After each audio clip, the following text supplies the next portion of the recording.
Mark chapter 8, 34. And when he had called the disciples unto him, called the people unto him with his disciples, and also he said unto them, well, whosoever will come after me, let him deny himself and take up his cross and follow me. For whosoever will save his life shall lose it, but whosoever shall lose his life for my sake and the gospel's, the same shall save it. What shall it profit a man if he shall gain the whole world and lose his own soul? I got money here. You can make millions here. I can start you off with $100 an hour. I can do this. I can give you $1,000 an hour. Y'all don't got to remember the temptation of Christ. The devil loves coming offering material things. He loves coming in the form of material things. Every time somebody cheats on their husband or their wife, it's always some material things involved. They done bought a purse that their husband didn't buy. They done took them to a restaurant that their wife has never took them to. They have bought them shoes they've been wanting for, but their husband works every day or their wife works every day and they pay the bills and they just can't afford to buy those high-ass Jordans. But since he can't afford it, you got to go elsewhere. You start accepting handouts from other men and other women. And then you're like, oh, he's doing more for me than he is. But she and he are keeping a roof over your head and cooking a meal for you every day, coming straight home to you. You only seeing this side person on the side, and they only giving you a little piece of what God's probably already got for you in the future. But you're so impatient. And people can tell you, man, I work. This all I can afford. I might give you some brand new Walmarts. But you don't want that. You want Jordans. So then the men out there start breaking their back, trying to please their wife and get her all the new purses and all the new things, and instead start forgetting God. I was posed with a question today. And he said, the person told me, she said her father was a preacher. And he told his daughter a saying. He said, would you rather be right or be happy? I'm asking y'all this question now. Would you rather be right or be happy? Do you know what that means? Would you rather be right or be happy? Think about that. What the concept is be wrong for your wife. Make her happy and you'll be happy. Solomon did just that. He made his wives happy and he made God sad. He made his wives happy and he made God sad. He made his wives happy, then he made God mad. Oh, you don't know? Let me finish that first. Whosoever thou shall be ashamed of me and of my words in this adulterous and sinful generation, of him also shall the Son of Man be ashamed. Why you drink and talk about the Lord? When he cometh in the glory of his Father with the holy angels. You're ashamed of me. I'm ashamed of you. Take your cross and fell out to me. What would you give for your soul? Love and rock and roll? Would you rather be right or would you rather be happy? Would you rather be right or would you rather be happy? Let's go. Let's go to it, boys and girls.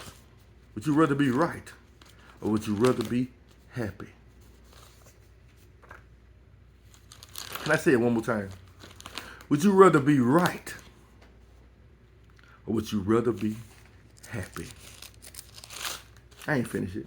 Would you rather be right or would you rather be happy? Don't worry. Be happy, be happy.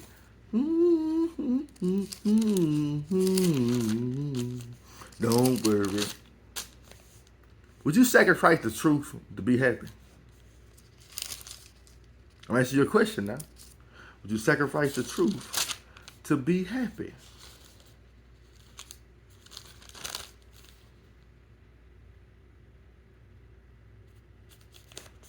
I'm asking you a question.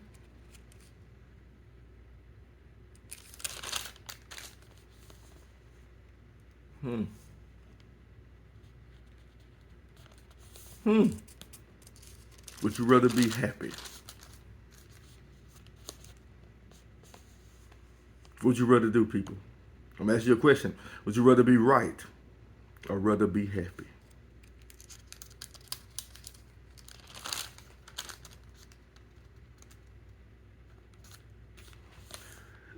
Kings chapter 3, verse 6.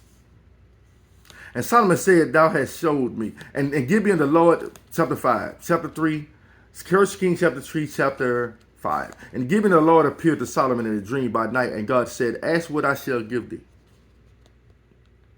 And Solomon said, Thou hast showed unto thy servant David, my father, great mercy, according as he walked before thee in truth and in righteousness and uprightness of heart with thee.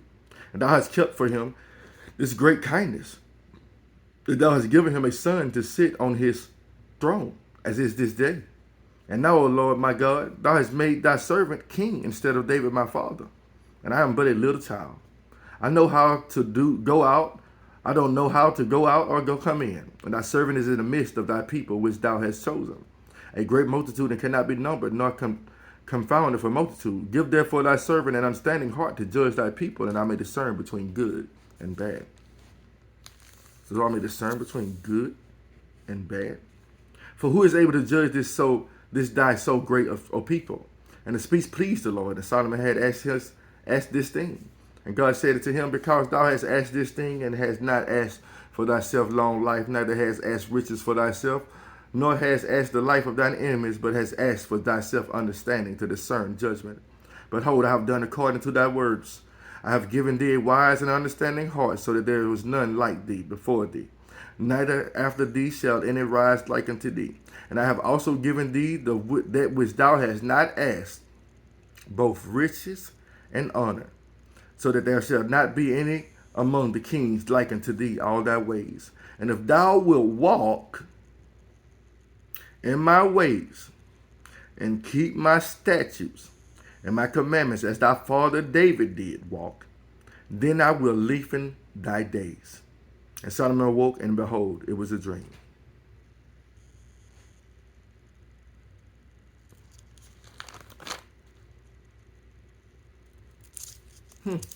Would you rather be right, or would you rather be happy?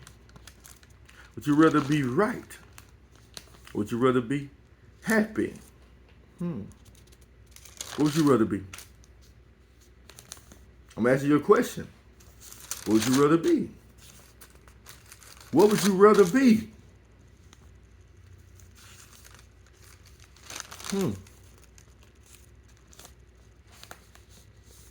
Would you rather do what's pleasing to your wife to make her happy? Or would you rather be pleasing to your husband to make him happy? Or would you rather be pleasing to the Lord and make him happy? You see, this concept has changed the way of the world for years. I have heard many Christian and powerful men say, a happy wife means a happy life. But what about eternity? Would you rather be right, or would you rather be happy? But King Solomon loved many strange women together. Kings chapter 11, together with the daughter of Pharaoh, women of the Moabites, Ammonites, Edomites, Zidonians, and Hittites, of the nations concerning which the Lord said to the children of Israel, You shall not go into them, neither shall they come in unto you. For surely they will turn away your heart after their gods. Solomon clave unto these in love. He did what was happy for them because he loved them. Little children, keep yourself from idols. Why are you buying your wife all these purses and idolized clothes? Because you love her. You want to keep her happy so you can have a happy life. And he had 700 wives, princes, and 300 concubines, and his wives turned away his heart. What was the thing? Don't let these people turn your heart from me. For it came to pass when Solomon was old that his wives turned away his heart after other gods, and his heart was not perfect with the Lord his God. as was the heart of David his father. For Solomon went after Ashtaroth, the goddess of the Zidonians, and after Milcom, the abomination of the Amorites. And Solomon did evil in the sight of the Lord, and went not fully after the Lord as did his father David. Then did Solomon build an high place for Chemosh, the abomination of Moab, and the hill that is before Jerusalem, and for Molech, the abomination of the children of Ammon. And likewise did he for all his strange wives, which burnt incense and sacrificed to their gods. And the Lord was angry with Solomon, because his heart was turned from the Lord God of Israel, which had appeared unto him not once, but twice, and had commanded him concerning this thing, that he should not go after other gods, but he kept not that which the Lord commanded. Wherefore the Lord said unto Solomon, for as much as this is done of thee, and thou hast not kept my covenant and my statutes, which I have commanded thee, I will surely rend the kingdom from thee, and give it to thy servant. Notwithstanding in thy days I will not do it for David thy father's sake, but I will rend it out of the hand of thy son. What would you rather have? Would you rather be right or be happy? Would you rather please your husband to keep him happy so you got to argue and fight and fuss no more? Would you rather please your wife and be happy and just go with the flow and just let her set up whatever she wants and let her do what she wants to want in order to be happy? Or would you rather be doing what pleases the Lord and let him reveal the true nature of anybody and everyone that steps in your way, whether they be husband, wife, child, mother, father, sister, brother? Or would you rather be happy? Would you rather be a people pleaser? I don't care if you set up that statue in my house. I love you. I don't care if you bring all those adulterous people in my house, because I love you. I don't care if you go hang out with your friends and party every night, because I love you and I trust you, baby.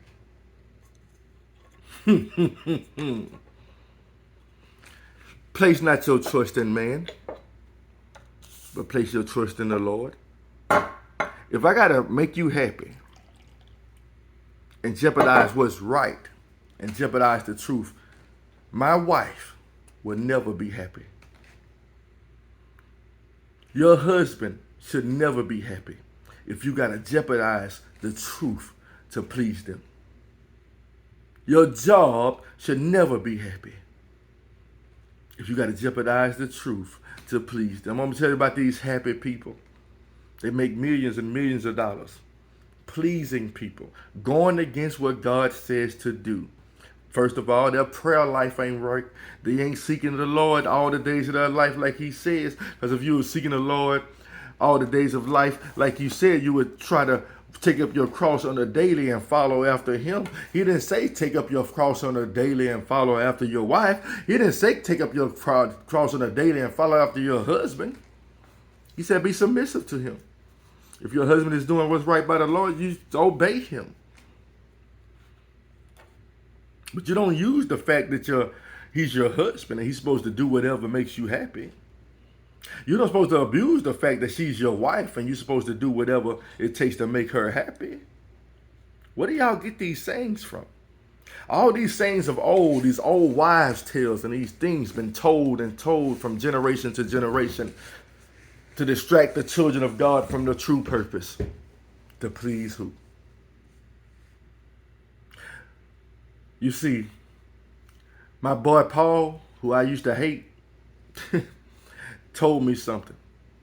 He said those men who are married, they focus on more what's to please their wife than what's pleasing to God.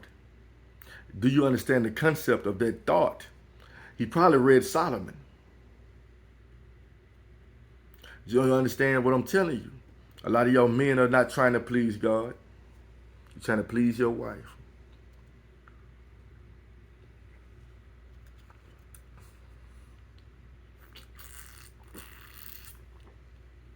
You're breaking your back to please your wife. You breaking your back to please your kids. I don't want my kids to walk around with Bobos on.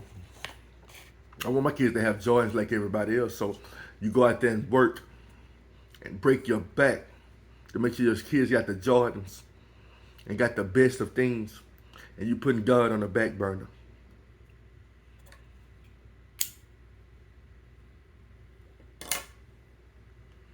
Would you rather be happy? Would you rather be right?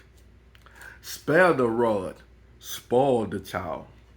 Spare the rod, spoil. You know what that means, right? When you don't chastise them and you just spoil them and spoil them and spoil them, it's not good. Let your yes be yes and your no be no. Does that mean let your yes be yes always to your wife? Or he said let your yes be yes and your no be no. He didn't give stimulation. Let your yes be yes and your no be no to everybody except your wife and your kids and everybody else.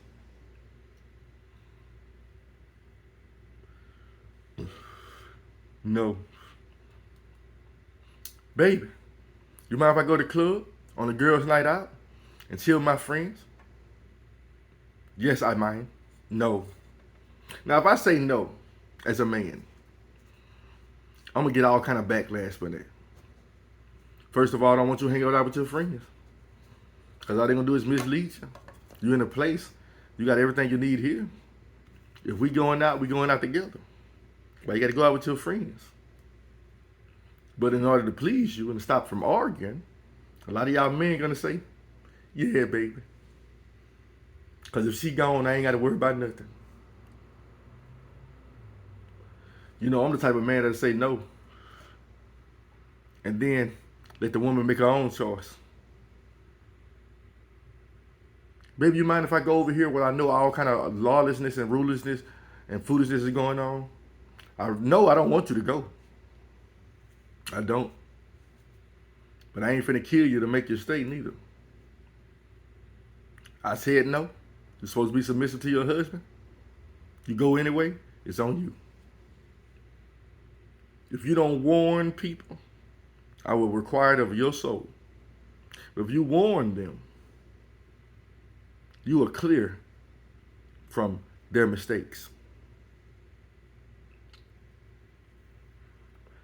Wow. Pray and wait. Pray and God will make a way. You see, if Solomon was stayed true to the Lord and stayed true to the word like the word says, and prayed and sought God on a regular like his dad did, he would have never fell victim to his wives. The sin was not necessarily going after his strange wives. What was the sin? They changed his heart. You see what the problem is? A lot of people are changing your heart. They're making you put God on the back burner. Chasing after fortune, fame, gifts, this, that. A lot of marriages are destroyed because of these things.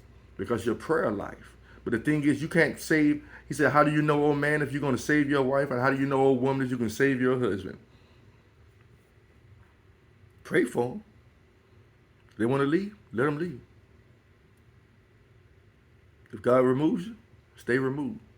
If they want to come back, forgive them. If you want to let them back in, forgive them. They acted up again, remove them again. And eventually God will fix it and he'll make a way. But stay praying through the process. If God wants y'all to be together, he will make y'all be together. If he don't, if he sees further along the way than we see. So you got to trust in his way. You got to pray. Because some people, no matter how much you love them, are designed to destroy you. But they can't destroy you if you seek the Lord. If you resort to Psalm 71, if you resort to Psalm, if you resort to your prayer life, because God will make a way for you. Don't let nobody change your heart. Stay true to your purpose. No matter what state you're in, no matter what you're going through, no matter whatever. When people try to distract you from God and distract you from your prayer life, they are not from God. Have a blessed day.